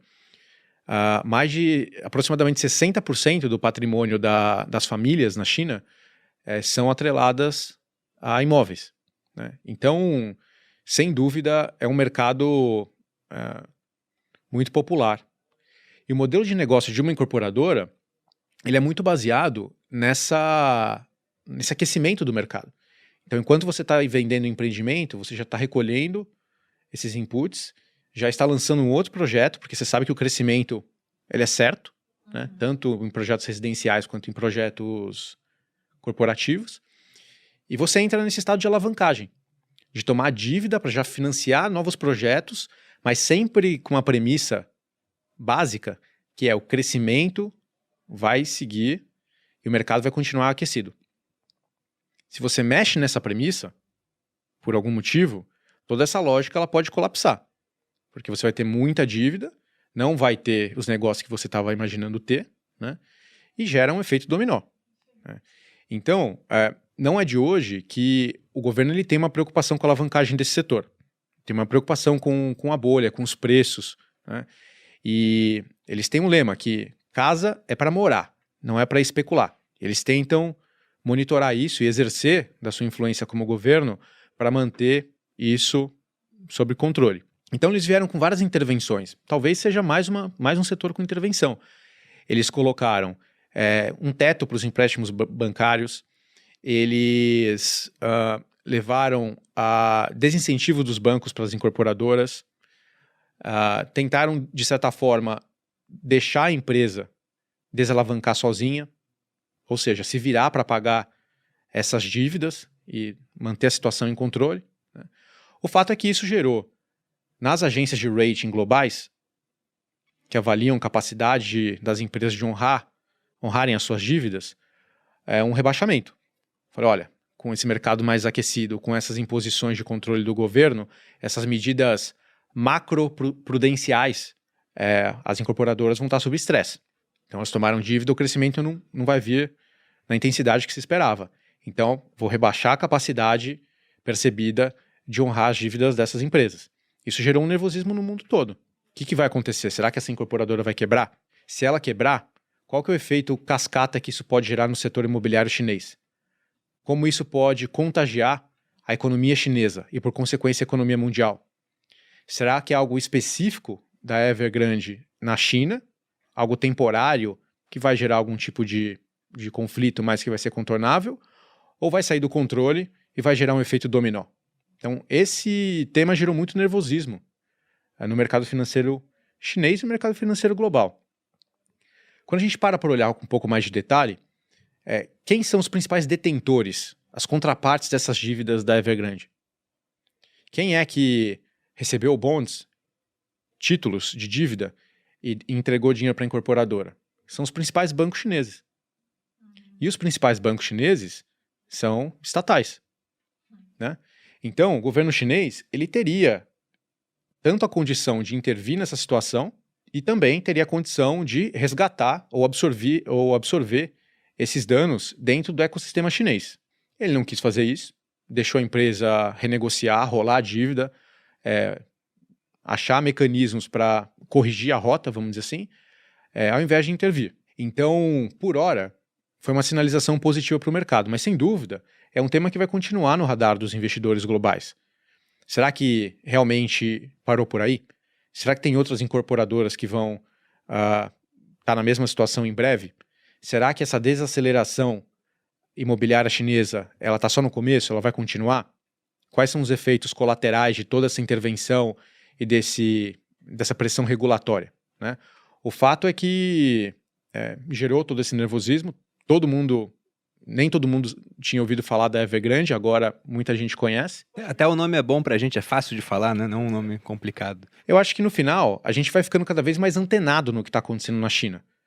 Tanto para quem já investe diretamente na China, quanto quem investe em economias fora do Brasil, né? Diretamente ou indiretamente, vão passar a monitorar esses nomes, vão passar a monitorar o que está acontecendo, avaliar os riscos, as oportunidades, sempre com muita cautela, né? Porque cada vez mais vai estar no nosso dia a dia. Acho que você pode ter duas visões, uma de curto prazo e uma de longo prazo, como investidor. A de curto prazo, o que dá para a gente inferir? Que esses temas vão continuar no nosso radar. Quais são eles? A desaceleração da China, porque está transitando para temas de qualidade, não só de quantidade, a qualquer custo. Implica em menos crescimento no curto prazo. Menos crescimento no curto prazo. Talvez ela não cresça 7%, 8%. Talvez ela cresça 5%. Então, será que isso realmente é um problema? Em termos de expectativa, relativamente pode ser, né? Mas acho que vai continuar crescendo, mas de um jeito diferente. Então, todo mundo está olhando, vetor número 1, para dados de crescimento, como que eles vão responder. Número 2, agenda antipoluição. É um tema central, inclusive do plano quinquenal, não só na China, mas também no mundo todo, Europa, Estados Unidos, mesma coisa. Uma das prioridades do governo Biden é mexer modernizar a matriz energética. A questão imobiliária, sem dúvida, a Evergrande é um tema, mas existem outros. Hoje, lógico que vai estar desatualizado, né? Vai ter passado algumas semanas, mas hoje uma outra incorporadora, Fantasia, também anunciou um calote de dívida. Porque não é só uma, né? Você tem 90 milhões de imóveis lá desocupados, não foi uma só que construiu, e na hora que uma incorporadora começa a apresentar problemas, um monte de gente começa a olhar para as outras e falar, caramba, será que vale a pena continuar pagando esse imóvel aqui? Eu vou receber aquilo lá na frente, então a inadimplência sobe. Essa espiral pode ser realmente um risco, porque se gerar uma corrida ou um pânico generalizado, pode gerar um problema sistêmico? Acho que sim.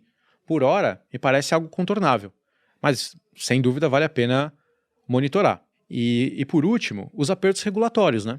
Essa pergunta que vários setores estão fazendo para a China. Então, eles vão continuar intervindo? Se sim, em qual medida? Vai impedir realmente movimentos que são essenciais para o crescimento dos lucros, para o crescimento de uma vida perene das empresas?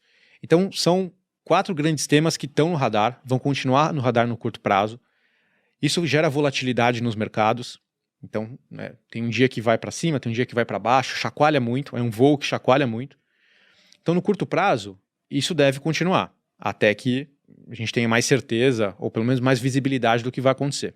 Então, vale cautela para todos os investidores.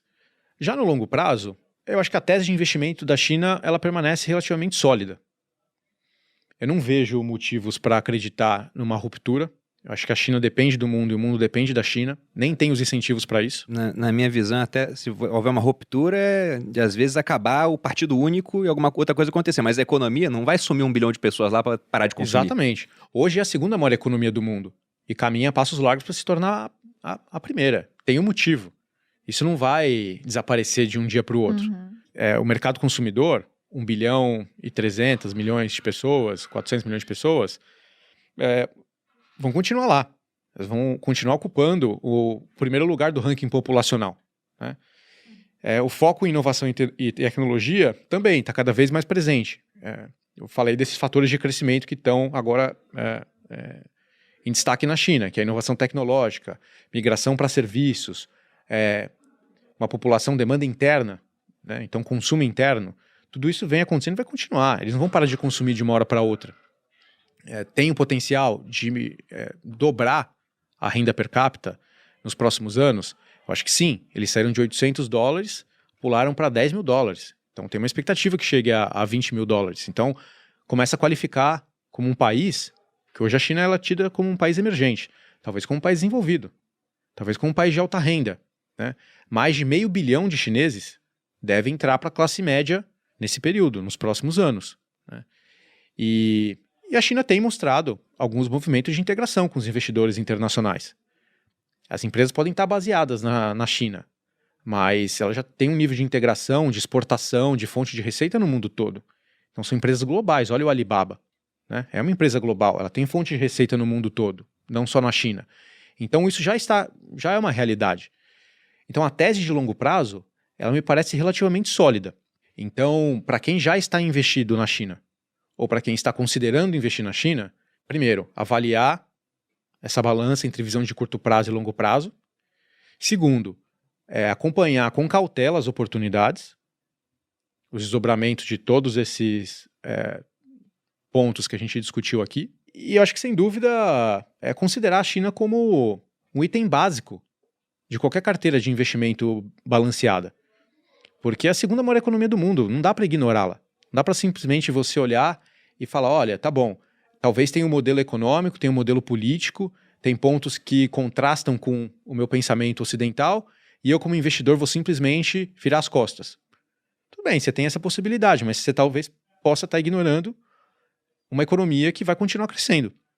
Então não é, talvez, uma decisão mais racional. Né? Então eu manteria a China no radar com alguma cautela. Como que a pessoa faz para se expor à China? Agora no Brasil tem mais possibilidades. Acho que a China entrou no radar também dos investidores brasileiros, principalmente no último ano. A procura foi grande. Hoje existe um ETF na Bolsa Brasileira chamado China 11, com X, XINA 11, que ele te dá uma exposição às grandes e médias empresas da Bolsa Chinesa. A partir de R$10, qualquer investidor ou investidora pode acessar através da Bolsa Brasileira. Existem fundos de investimento também, aqueles que buscam replicar o desempenho de um mercado chinês. Né? Tem um fundo chamado Trend Bolsa Chinesa. A partir de R$100 também qualquer investidor consegue ter essa exposição. E fundos ativos, que são aquelas gestoras profissionais que ficam acompanhando na tela o que está acontecendo e o que não está. Qual o setor que vai ser prejudicado, qual o setor que vai ser beneficiado. Está tendo nível de intervenção do governo? Não está. As medidas macroprudenciais estão sendo positivas ou não. Então, uma gestão profissional, um time grande que só faz isso. Então, gestoras como o JP Morgan, como a Wellington, a Aberdeen, que são gestoras quase centenárias, que têm presença no mundo todo, que estão ali com analistas na China, acompanhando o que está acontecendo. Elas tomam a decisão dentro desses fundos. Então, uma outra maneira também de investir e deixar que essa gestão profissional possa posicionar o portfólio da maneira mais apropriada, considerando as oportunidades e os riscos. Então, hoje a gente tem várias possibilidades. Eu mencionei aqui 3, o ETF na Bolsa Brasileira, o fundo passivo trend de bolsa chinesa, os fundos ativos dessas gestoras profissionais. Existem possibilidades. É possível incluir a China nos portfólios para qualquer bolso, só vale acompanhar o perfil de risco, essa volatilidade, é natural dos mercados emergentes, é assim em outros mercados emergentes também, mas sem dúvida é um tema para ter no radar. Eu não tenho dúvida de que a China vai crescer mais do que o Brasil, porque a gente está crescendo muito pouco, tem vários gargalos aqui, porque ele já está numa inércia também de crescimento há mais tempo. Mas a grande questão, sempre que a gente fala de China e naturalmente dessa ascensão, né, como potência dela, é a questão de uma outra potência já existente de maneira prévia, que são os Estados Unidos. E todos nós falamos aqui desde o começo do podcast, a China vai passar os Estados Unidos. É questão de tempo. Vocês acham realmente que isso vai acontecer? Olha, quando você olha apenas o tamanho da população chinesa, ultrapassar os Estados Unidos é fácil. É uma população infinitamente maior que, mesmo alcançando 30%, 40% do PIB per capita dos Estados Unidos, a China já ultrapassa, inclusive, lá na frente, assumindo que a trajetória de crescimento, mesmo uma trajetória mais modesta, que pode ser 4%, etc., continue, a China pode se tornar não só um pouco maior, mas muito maior do que a economia americana. A economia americana, obviamente, tem algumas vantagens. Ela atrai talento com muito mais facilidade do que a China, né? Ela consegue integrar migrantes com mais facilidade. A China vai ter um problema com desequilíbrio demográfico. Na ciência política, a gente olha muito fatores que podem gerar descontentamento e instabilidade social. E quem participa de protestos são, acima de tudo, homens, e tendem a ser homens solteiros. Porque homens casados com filhos costuma adotar uma postura mais conservadora, mais cautelosa, não quer se expor, por exemplo, enfrentar a polícia. No Oriente Médio... Faz todo sentido, eu nunca tinha pensado nisso. A chamada Primavera Árabe, por exemplo, foi movimentada acima de tudo por homens muito frustrados porque, por não conseguir acumular capital e ter um emprego, não conseguiam se casar. Então, na China tem um problema. Tem um excesso de homens, e esses homens, de milhões de homens, e esses homens matematicamente não podem achar uma mulher para casar, porque a política do filho único produziu um desequilíbrio de gênero que produz esse excesso. A sociedade chinesa ainda não tem até hoje achado o equilíbrio para trazer pessoas de fora. Primeiro, a maioria dos migrantes também é homem. Também é homem. Então, nesse sentido, não adianta, né? Do 1 milhão de sírios que chegou na Alemanha há 5 anos atrás, 70%, 80% são homens. Então, essas pessoas geram um problema. Então, é preciso olhar essas questões. Agora, tudo isso está sendo, obviamente, monitorado pelo governo, que se preocupa com isso. E me parece que, ao longo prazo, seria estranho a gente continuar nesse cenário em que o Ocidente domina economicamente, porque é uma parte muito pequena da população global. Nós crescemos com essa percepção de que a liderança ocidental é o normal. Mas, como você apontou logo no início, o mundo sempre era asiacêntrico, demograficamente falando. Então, o período que começou no início do século XVIII, da liderança europeia e depois americana, é, do ponto de vista econômico histórico, uma exceção muito peculiar, né? Então, de certa maneira, a volta da China para o centro econômico é o normal. E eu concordo, é preciso integrar a China hoje em dia como investidor, não dá para simplesmente ignorar o país, mas ainda hoje existe um pouco a ilusão de que a gente pode continuar lendo apenas jornal americano, não se importando tanto com os detalhes da economia, da sociedade chinesa, por exemplo. O ministro da Economia do Brasil nunca esteve na China.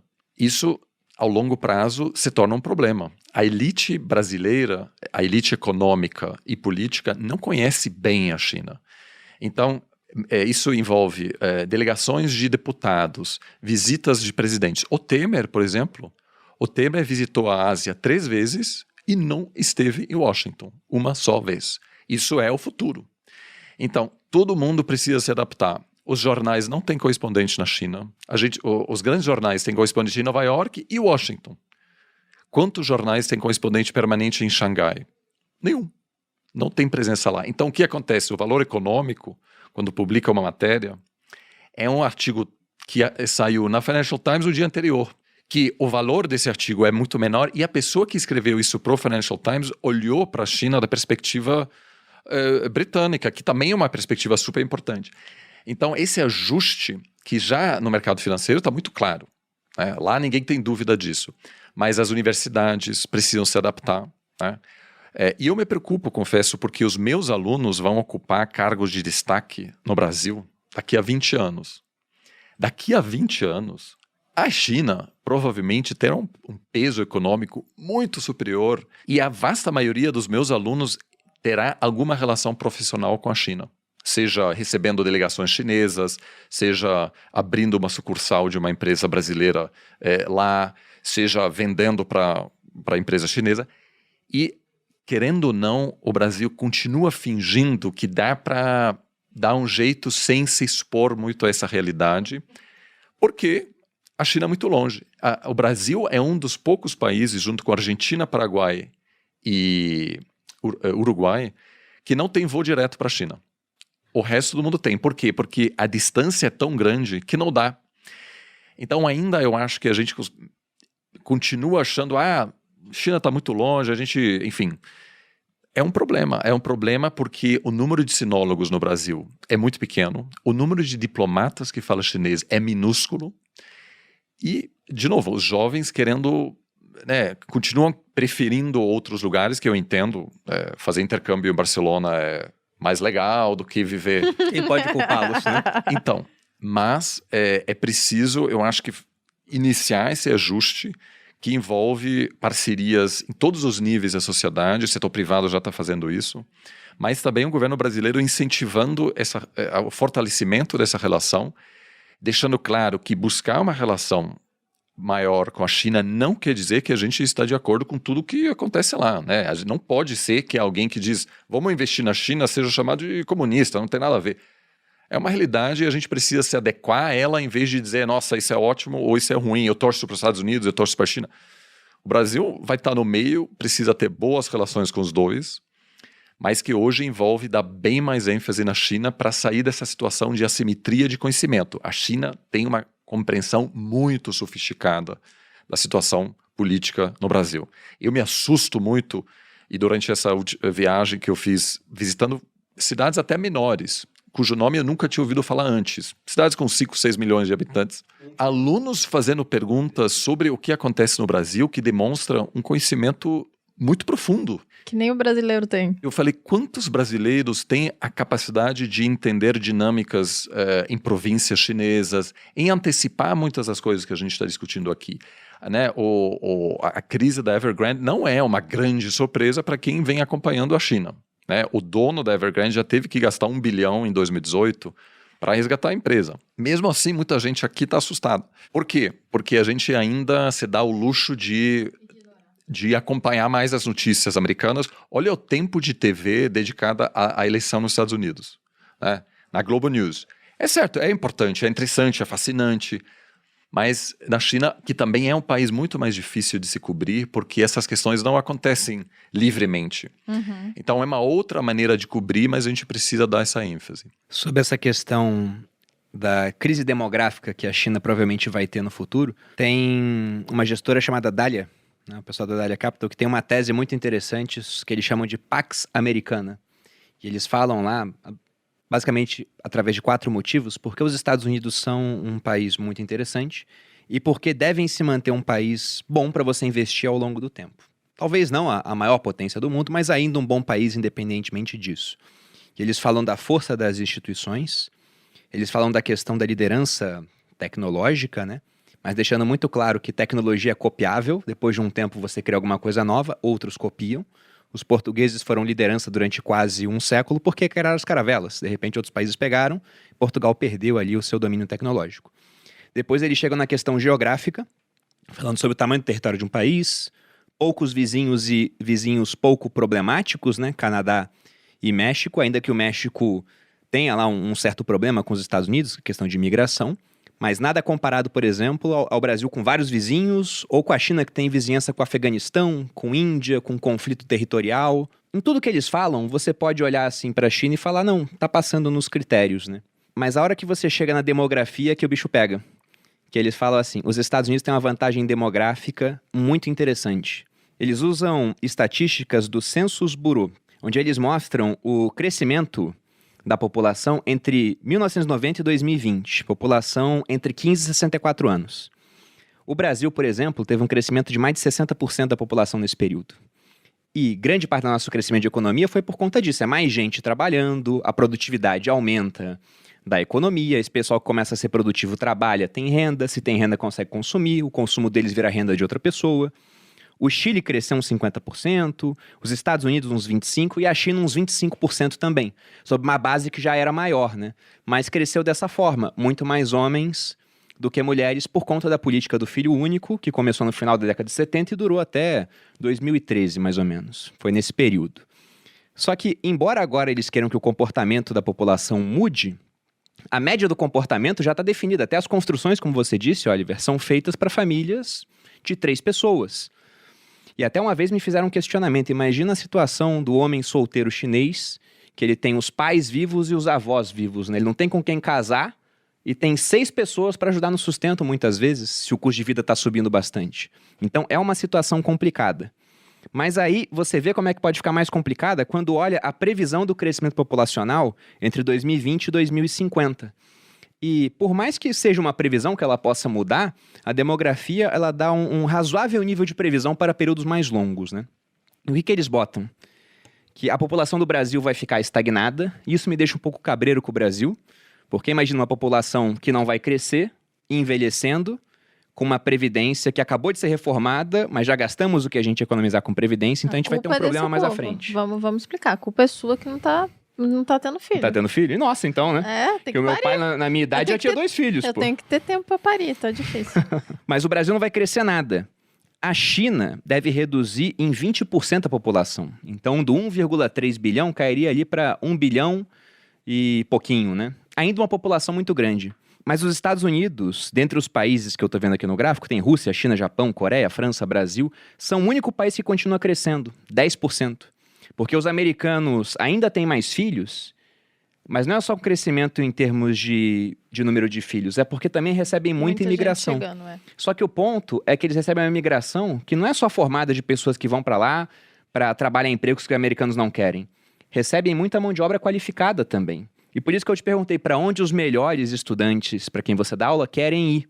Porque quando a gente olha para o mundo, se eu for pegar as pessoas que estudaram comigo, aquelas que foram para o exterior, a maioria ou foi para a Europa ou para os Estados Unidos. Os caras não vão para a China.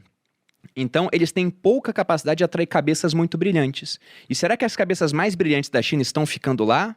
Ou estão querendo ir embora também? Então, esse é o meu questionamento. Que você pega nos Estados Unidos, por exemplo, você tem um monte de estrangeiro que vai para lá abrir negócio. O Flávio Augusto, bilionário brasileiro, tá onde agora? Foi lá, comprou o Orlando City, tá morando lá. Já vendeu agora, inclusive, mas não voltou. Você tem a Tesla, do Elon Musk. O cara é sul-africano. Você tem o Google. Quem fundou o Google, um dos fundadores, o Sergey Brin, é russo. Na China você vê grandes empresas sendo fundadas por estrangeiros, nem sei se eles podem. Então, esse problema demográfico da China é uma coisa que eu acho que no futuro vai cobrar um preço. Também acho que eles vão passar os Estados Unidos em termos econômicos, mas é como você disse, né? Essa questão desse desequilíbrio que está da população. Então, muita coisa pode acontecer no futuro nessa parte. Só um comentário sobre isso. Tem, além disso, obviamente, que pode bagunçar um pouco essas previsões, que é a automatização, que pode fazer com que um excesso populacional nem necessariamente seja tão bom. Olha, ainda realmente. há poucos modelos, né? Eu acompanho um pouco essa questão, não sou especialista nisso, mas certamente pode mudar um pouco o impacto de questões demográficas. Mas eu concordo que o desenvolvimento demográfico da China é uma preocupação. Eu vejo isso de perto não só na China. A minha irmã atualmente mora na Coreia, em Seul, e diz que todo dia nas notícias eles falam de um jardim de infância, de um colégio que fechou e vira um lar de terceira idade. Ah, que Porque, loucura. de fato, há já Essa um crescimento troca. negativo na Coreia do Sul, que tem a ver com mercado de trabalho que é ultra competitivo, com poucos incentivos para mulheres a terem filhos. Então, e também uma taxa de casamento que está em queda também no Japão. Há um programa governamental no Japão agora para incentivar as pessoas a casarem. Isso no Japão é um problema sério. Bolsa Casamento? Por causa das horas e horas de videogame, muitos meninos não saem de casa. Então, há programas para incentivar as pessoas. É o termo científico, né? É o termo científico. Exato. Tá transando pouco. Tá Então, transando pouco. mas na China é uma preocupação nacional hoje, tanto que o Partido Comunista mudou essa política, agora dá para ter 3 filhos, mas, obviamente, os padrões sociais demoram para mudar. E agora vem a grande questão, porque o Partido Comunista é mestre, por assim dizer, em engenharia social. Convenceu uma sociedade inteira de que, se você quer ter 3 filhos, não importa, porque para o bem da nação, agora só pode ter um. Agora, o contrário. Não. Precisa ter mais filho. Vamos ver como fica, mas o partido tem uma capacidade de intervir para assim no dia a dia das pessoas que é muito maior do que no Ocidente. Lembrando que o governo alguns amigos chineses sempre dizem para mim, não só faz parte da família, mas é o chefe da família, é o próprio governo, né? Ou seja, o que o governo diz é importante para o dia a dia das pessoas. E vamos ver, eu ainda acho que o governo pode ou incentivar pode ser incentivos econômicos, né? Para que as pessoas tenham mais filho, ou adequar a sua sociedade para permitir a chegada de mais migrantes. Eu acho ainda muito difícil, porque essa grande ênfase em união que você mencionou, né, e também um racismo que é bastante presente na China. A gente não vê tanto porque muitos chineses que viajam para fora sabem não mencionar essas questões. Mas quem fala chinês ouve bastante, né, no transporte público, etc. Tem vários amigos São africanos xenófobos. que, sim, tem uma xenofobia bastante, assim, que é bastante enraizada também, porque existe uma certa sensação de superioridade, né? Fala-se muito mal do Ocidente na imprensa, etc. Então, integrar migrantes nesse ambiente não é fácil, mas eu acho que pode chegar a acontecer ao longo das próximas décadas, né? Porque enfim, são períodos bastante longos e o governo está muito consciente desse desafio demográfico. Na China, pensando nessa parte dessa questão étnica, tem um problema que não sei o quanto ele é conhecido na mídia. Eu nunca vi um veículo grande falando disso aqui no Brasil. Mas a questão da minoria uigur, que é uma minoria que ela já não parece, né, em termos assim de traços com o que a gente tem em termos de estereótipo do chinês. E além disso, eles são muçulmanos. E aí tem até histórias diversas, né? Todas negadas ali pelo Partido Comunista Chinês, de campos de concentração, de esterilização em massa. Isso, na sua opinião, como é que eles lidam com essa dinâmica lá?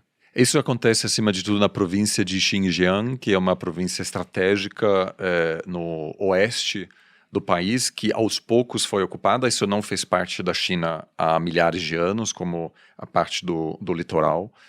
É uma região do norte do Tibete, né, que é alvo de muita crítica. Hoje em dia, os principais pontos de crítica são a repressão em Hong Kong e a repressão em Xinjiang, onde claramente há uma preocupação com radicalismo, ou seja, isso é uma região que faz fronteira com o Afeganistão, né? Então, há muita preocupação na China também que ideias mais radicais possam chegar na China, e sim uma política de assimilação cultural que também acontece em Tibete e que vem causando tensão porque cada vez mais, por exemplo, governos ocidentais impõem sanções contra empresas, por exemplo, de reconhecimento facial que operam nessa província de Xinjiang. Então eu diria assim, isso aumenta um pouco o risco político também na relação entre China e Ocidente. São pontos de fricção que, obviamente, agora estão sendo explorados mais pelo governo americano, que busca também mobilizar seus aliados para isolar a China politicamente. Esses problemas existem há muito tempo. Ganharam mais visibilidade agora em função também de um desejo americano impor a China um pouco contra a parede e como a China responde. né, traz na televisão pública um monte de documentário sobre a vida da população indígena nos Estados Unidos, a história da escravidão, Cada um responde, né? Cada um ataca onde dói mais. Obviamente, né, os massacres cometidos pelas tropas americanas no Afeganistão, etc., Iraque, enfim. Então, mas é sim uma questão que tem gerado bastante preocupação e que sinaliza, me parece até hoje, a baixa tolerância na sociedade chinesa em abraçar, vamos dizer, uma diversidade que, enfim, vai um pouco contra essa narrativa da união, que todos fazem parte da mesma civilização, e é um ponto de possível instabilidade política até nessa região. Eu só fico pensando no malabarismo intelectual que, por exemplo, o cara que é de esquerda e bate palma pra China faz nessas horas, onde vê, se você apoia a minoria, lá os caras são racistas, eu nem sabia disso. Agora tem essa questão, agora não, você falou que é um problema antigo, né? Na província de Xinjiang. Vamos dizer, a repressão é um tema que acontece há bastante tempo, mas eu concordo plenamente com você. O pior que o Brasil pode fazer é rachar entre um grupo que torce para os Estados Unidos, que torce para a China. O Brasil não vai mudar essa realidade e é preciso se adequar. E quanto mais a gente politiza a ascensão chinesa, as tensões entre Washington e Pequim, pior a situação vai ficar, né? Porque o Brasil precisa manter boas relações com os dois, boas relações econômicas, boas relações políticas. Quanto mais o Brasil mantém uma relação construtiva, melhor. Claramente haverá tentativas americanas em afastar o Brasil da China e tentativas chinesas de afastar o Brasil dos Estados Unidos. Mas aí o Brasil precisa pensar um pouco, vamos dizer, nos seus próprios interesses. E, de novo, fazer grandes investimentos nos Estados Unidos, inclusive negociar acordos de todo tipo, não quer dizer que a gente é só a favor dos Estados Unidos, a favor da China. Aí, nessas horas, eu acho que tem que ser cabeça fria para pensar estrategicamente e não trazer aquilo para dentro. Porque essas brigas, eu ouço isso nas mídias sociais toda hora, né? Você é agente da CIA. Aí no dia seguinte alguém diz, você é pago pelos chineses. Quando chega nessa altura, é difícil, né? E é realmente por isso que eu sempre digo, vamos tentar, né, despolitizar aquilo para aproveitar dessa dinâmica que, inclusive, pode gerar benefícios para o Brasil. Porque a China e os Estados Unidos vão brigar aqui na América Latina e oferecer, possivelmente, benefícios econômicos aos países. Aceita de todo mundo e finge que é amigo de todo mundo. Então, é uma oportunidade também. Aqui no Brasil o debate ele é muito apaixonado, né? Eu lembro que quando o Bolsonaro falou que ia meter o dedo da energia na gasolina, eu falei, tá errado. Eu fiz lá um texto no Instagram, me chamaram de comunista. Eu falei, caceta, mas o cara quer intervir na economia e eu tô criticando isso, eu sou comunista? Mas enfim. Bom, sobre China, eu tinha até outras perguntas, mas vamos chegar no limite aqui do episódio. Eu gostaria de agradecer, pessoal, a presença de vocês dois aqui. Inclusive, você tem mais alguma pergunta, amor? Não? Inclusive, queria que vocês deixassem também os contatos, redes sociais, onde as pessoas podem perguntar mais temas sobre China para vocês, tanto de investimento quanto da parte de ciência política. Bom, obrigado pelo convite, foi um prazer estar aqui com vocês, discutindo de um tema que é tão importante e está tão latente. A mensagem que eu queria deixar é que a China deixou de ser um ativo exótico, investimento exótico, passou a ser um item de cesta básica. Então, quem não tem China no radar, está dormindo no ponto. Então, avaliem com cautela, avaliem os riscos. Sem dúvida, vai continuar sendo um grande potencial de crescimento, como já vem se mostrando nas últimas décadas. Quem quiser me achar nas redes sociais, Fabiano Sintra, no LinkedIn, ou Fabi Sintra, com B mudo, no Instagram. Por enquanto, não tenho TikTok, não tenho... Tá perdendo muita coisa, não. Nem a plataforma chinesa, mas vou chegar lá. Olha aí. Plataforma chinesa, mas foi isso que eu pensei. Tem exposição, mas não tá como usuário. E você, no caso, Oliver? Bom, eu posso só concordar com isso. Eu acho que eu sempre recomendo integrar aos poucos na dieta de leitura semanal, talvez um artigo por semana, né, sobre a China, acompanhar um pouco o que acontece no mercado, para se acostumar um pouco a isso. São assuntos que a gente até demora um pouco para ler, porque a gente não conhece os nomes das empresas, a gente não conhece, né, os grandes nomes das principais figuras políticas. Então, aos poucos, normalizando, vamos dizer, essa leitura, eu acho que ajuda para também tomar decisões econômicas com um pouco mais de confiança, né? A gente precisa sim, estar informado para que uma notícia não possa assustar a gente. Eu, infelizmente, passo muito tempo nas mídias sociais, até queria cortar isso um pouco, mas quem quiser pode me achar também com facilidade, Oliver Stunkel, tanto no Twitter quanto no Instagram, onde eu comento com frequência, enfim, essas questões mais da perspectiva geopolítica. Tá ótimo. E você, amor? Vocês podem me achar no @maluperini, no Instagram, ou no canal dos sócios, toda quinta-feira, às 12 horas. Faz 2 episódios que eu não erro. 12 horas, tem estreia sempre de um episódio novo, ou às 6 da manhã. 6, né? 6 da manhã, em todas as plataformas de streaming de áudio, você pode ver também um episódio novo. A gente também vai começar uns episódios ao vivo, em breve. Já fizemos vamos fazer outros mais pra frente. Vocês me acham no YouTube, no canal Você Mais Rico, vídeos todas as segundas e quartas, e aqui no Sócios, toda quinta-feira, conforme a Malu falou. Novamente, obrigado, gente, espero que tenham gostado do episódio. Um grande abraço e até a próxima. Beijos.